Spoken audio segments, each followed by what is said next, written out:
নবীজির মেরাজ এটা হচ্ছে শ্রেষ্ঠ মওজিজা। নবীজির মেরাজ, আল্লাহ নবীকে যত মওজিজা দিয়েছেন সমস্ত মওজিজার মধ্যে শ্রেষ্ঠ কতগুলো মওজিজা আছে, যেমন নাকি কোরআনে পাক 30 পারা কোরআন, এটা আল্লাহর কুদরত, আল্লাহর কালাম আর আমার নবীর শ্রেষ্ঠ মওজিজা। এক্স্যাক্টলি নবীজির শ্রেষ্ঠ মওজিজার মধ্যে একটা মওজিজা হচ্ছে মেরাজুন নবী সাল্লাল্লাহু আলাইহি ওয়াসাল্লাম। এটা জোরে বলুন সুবহানাল্লাহ। এই মেরাজ 3 ভাগে বিভক্ত। কয় ভাগে? 3 ভাগে বিভক্ত। নবীজির জীবনে যে মেরাজ কতবার হয়েছে এটা যদি কিতাব অ্যানালাইসিস করি আমরা দেখতে পাবো নবীজির জীবনে 34 বার নবীজির মেরাজ হয়েছে। কয়বার? 34 বার নবীজির মেরাজ হয়েছে।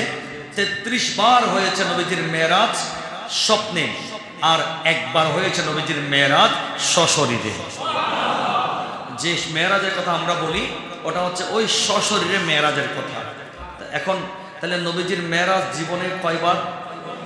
একটু বড় করে বলি। 33 বার হচ্ছে স্বপ্নে, আর একবার ফিজিক্যালি হয়েছে। ফিজিক্যাল ভাবে, শারীরিক ভাবে একবার মেরাজ হয়েছে। একটু জোরে বলুন সুবহানাল্লাহ। এই মেরাজের পার্ট 3টা। কয়টা? 3টা পার্ট। নাম্বার 1 ইসরা। নাম্বার 1 ইসরা। 2 নম্বর মেরাজ। 3 নম্বর এরাজ। কয়টা বললাম? 3টা পার্ট আছে। মেরাজ পার্ট 1, পার্ট 2, পার্ট 3। এখন মেরাজের প্রথম পার্ট কি? ইসরা। বলো নাকি ইসরা। এই ইসরার দলিল কোথায় আছে? কোরআনে আছে। সুবহানাল্লাযী আসরা বিআবদিহি লাইলাম মিনাল মসজিদিল হারামি ইলাল মসজিদিল আকসা। একটু জোরে বলুন সুবহানাল্লাহ। এখন আপনারা বলতে পারেন হুজুর কোরআন হাদিসের দলিল ছাড়া কোনো কিছু শুনতে রাজি নাই, অথেন্টিক রেফারেন্স লাগবে। আমি বলি ভাই ওয়েট এন্ড সি। আপনি ধরেন, বসুন, ভালো করে শুনুন। 1 নাম্বার ইসরা যেটা, এটার দলিল হচ্ছে কোরআনে, আর মেরাজ এবং এরাজ এটার স্পষ্ট দলিল হচ্ছে হাদিসে। একটু জোরে বলবো না সুবহানাল্লাহ। তাইলে মেরাজের 3টা পার্টের প্রথম পার্ট কোথায়? কোরআনে। দ্বিতীয় এবং তৃতীয় পার্ট কোথায়? হাদিসে। তাহলে কোরআন এবং সুন্নাহ, কোরআন এবং হাদিস দোনোটার সমন্বয়ে মেরাজ প্রমাণিত। এই মেরাজে নেওয়ার জন্য আল্লাহ পাক রব্বুল আলামিন 26 তারিখ রজবের 27তম রজনীতে আল্লাহর বড় ইচ্ছা যে নবীকে মেরাজ দিবেন।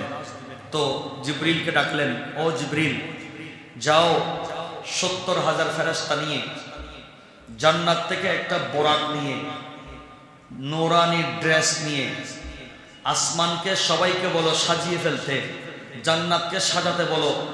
আমার হাবিব রহমতে দো জাহাঁকে জিবরিল তুমি আমার কাছে নিয়ে আসো। ইনভাইট পাঠাচ্ছেন কে? ইনভিটেশন কার্ড নিয়ে আসতেছেন কে? জিবরিল। আসতেছেন কে? ইনভাইট পাঠানো হচ্ছে কার কাছে? নবীর কাছে। কোন নবী, এমন নবী আছে যারা ডাইরেক্ট আল্লাহকে দেখতে চেয়েছেন, যেমন মুসা কালিমুল্লাহ, কিন্তু আল্লাহ বলেন লন তারানি, মুসা তুমি দেখবা না। বেশি যখন আপিল করে ফেলেছেন মুসা, তাইলে আমার একটা কুদরতের ঝলওয়া সুইয়ের আগা বরাবর 70,000 পর্দার উপর থেকে তোমার তুর পাহাড়ে যেখানে দাঁড়িয়েছ ওখানে ফেলবো। ওটা যদি তুমি বরদাস্ত করতে পারো তাইলে বুঝবো তুমি আমাকে দেখবা। বলে আল্লাহ ঠিক আছে। দিয়েছেন আল্লাহ সুইয়ের আগা বরাবর 70,000 পর্দার উপর থেকে ঝলক দিয়েছেন। এক ঝলকে মুসা বেহুশ, গোটা তুর পাহাড় জলে পড়ে ছাই হয়ে গেছে। এটা মুসাকে আমার আল্লাহ কুদরত দেখিয়েছেন, পাওয়ার অফ আল্লাহ। কিন্তু আমার নবী কখনো আল্লাহকে দেখতে এটা আপিল করেন নাই, চান নাই, না চাইতেই আল্লাহ চেয়ে বসেছেন। আল্লাহ বলেন হাবিব আপনি না চাইলেও আমার কিন্তু আপনাকে আমার লামকানের দুলহা বানিয়ে নিয়ে এসে একটু সামনাসামনি ফিজিক্যাল দেখতে মন চাচ্ছে। সেটার নাম হচ্ছে এরাজ মেরাজ।